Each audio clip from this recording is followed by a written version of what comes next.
بسم الله الرحمن الرحيم. اهلا وسهلا بيكم، حلقه جديده ورياكت جديد. مباراه الاهلي وانبي 2-0 للنادي الاهلي. النهارده الاهلي قدم عرض جميل جدا في كل فنون الكوره. لعب يعني لعب بكل طرق اللعب الممكنه الممتعه. باصات، ضغط، لعب من على الجناب، لعب من العمق، 1 2 سيروهات. لا، الاهلي النهارده ابدع وامتع. النهارده الاهلي ابدع وامتع. طبعا احنا كاهلاويه وجماهير النادي الاهلي احنا طماعين. فالسلبيه الوحيده اللي كانت موجوده النهارده هي تضييع الفرص السهله. لا، النهارده 8 9 تجوان سهل جدا يجوا، انت بتضيعهم بمنتهى الغرابه. انا مش عايز ارمي كل حاجه على التوفيق وقله التوفيق. لا، كان في رعونه، كان في استسهال، بس كان في رجوله في الدفاع. يعني كانت الكره لما بتتقطع، الكره لما بتتقطع من الاهلي كان دايما بنسترجعها بسرعه. كان نسبه الاستحواذ عاليه جدا، تعدت ال70%. دي كلها ايجابيات، ودي كلها تطمنك لماتش نهائي افريقيا. احنا برضو احنا بنفكر في نهائي افريقيا وهم بيفكروا ماتش بماتش زي مارسيل كولر ما قال.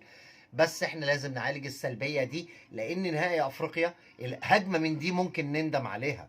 فلازم نخلي بالنا قوي اللي احنا نترجم على الاقل 80 90% من الفرص لاهداف. عندنا مارسيل كولر بدأ الماتش النهارده بتغييرات في الناحيه الاماميه، الناحيه الهجوميه للنادي الاهلي، اللي هو شال حسين الشحات وحط احمد عبد القادر، وشال كهربا وحط محمد شريف. وفي الدفاع شال محمد عبد المنعم وحط محمود متولي، لان ياسر ابراهيم هو اللي كان ثابت الماتشين اللي فاتوا دول. عشان طبعا احنا عارفين ان محمود متولي كان لما اغمى عليه في ماتش السوبر، فحب يريحه من الماتشات اللي بعد كده لحد ما يطمنوا من سلامته.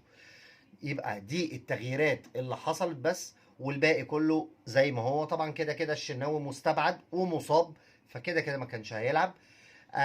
بس بعد كده ادى فرصه، يعني غير من الدقيقه 60 بدري شويه. الحمد لله يعني اللي هو ما تاخرش عن كده، وادى فرصه ل محمد مجدي قفشه، وادى للقندوسي.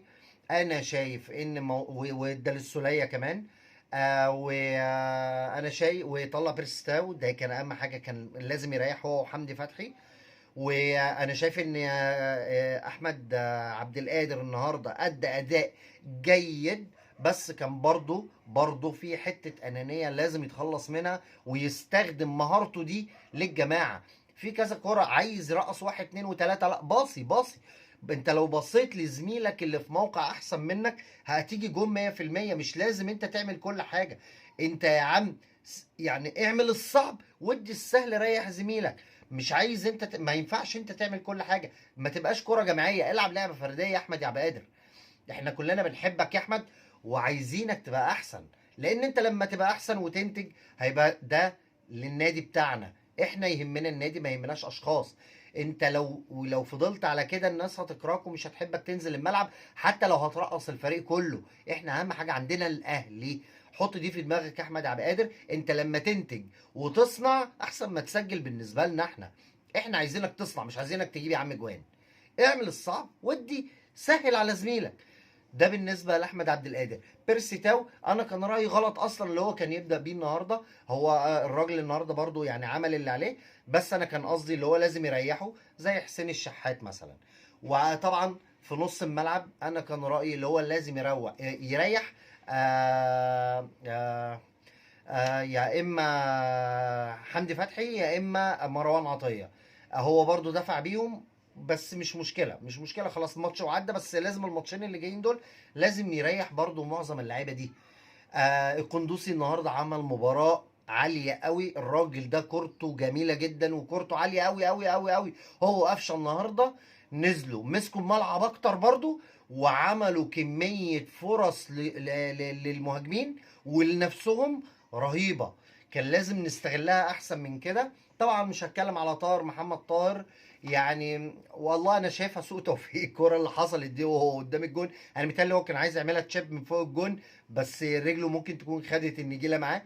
بس لازم نركز يا جماعه، اضاعه الفرص السهله دي آفة وحشه جدا عندنا دلوقتي، لازم نتخلص منها باي طريقه. والف الف مبروك للنادي الاهلي على الماتش انبي. والماتش الجاي ان شاء الله باذن الله عندنا طلائع الجيش، ان شاء الله نعمل برضو نفس الاداء، وده هيدي ثقة للعيبة اكتر للماتشات اللي جاية. وان شاء الله ان شاء الله ان شاء الله نوصل قبل النهائي بدون اصابات، وبالتوفيق للنادي الاهلي. بهني الكابتن احمد شوبير لمشاركة النهارده مصطفى شوبير. اي نعم، ما فيش اي اختبار، ولا هو ولا علي لطفي، بس ان شاء الله باذن الله يحافظ على عرين النادي الاهلي لحد ما يرجع علي لطفي والشناوي باذن الله. وما تنسوش طبعا دعمكم ليا، لايك وشير، ولو مش مشترك في القناة اشترك وتفعل زر الجرس. يلا تصبحوا على خير.